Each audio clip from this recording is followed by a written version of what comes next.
pananatili sa pangako ng Diyos. Ang buhay ni David ay nagtuturo sa atin na nakikita ng Diyos ang ating puso at tinatawag tayo ayon sa kanyang layunin. Kahit isa lamang siyang pastol, hinirang siya ng Diyos upang maging hari. 1 Samuel 16:7. Pinapatunayan na hindi ang panlabas na anyo, kundi ang puso ang tinitingnan ng Diyos. Hinarap niya ang higanteng si Goliath, 1 Samuel 15:45. Pinagkanulo ng iba at nagkamali rin sa buhay, ngunit nanatili siyang tao na malapit sa puso ng Diyos dahil palagi siyang bumabalik sa Panginoon ng may pagsisisi at Pananampalataya, awit 51.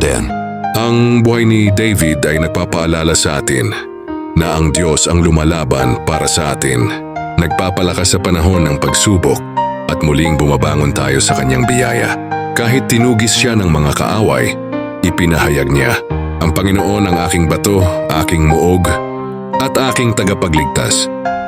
Kung ikaw ay nanghihina, nakakaramdam ng pagkakalimutan o nabibigatan sa iyong nakaraan, alalahanin mo na hindi pa tapos ang Diyos sa iyo. Bumangon sa pananampalataya, magtiwala sa kanyang plano at lumakad ng may tapang sa kanyang kalakasan dahil ang pinakamalalaking tagumpay mo ay nasa hinaharap pa. Ilagay ang inyong mga panalangin o salubin sa comment section pang tayo ay magpalakasan sa isa't isa. Kapatid, manatiling matatag sa Panginoon.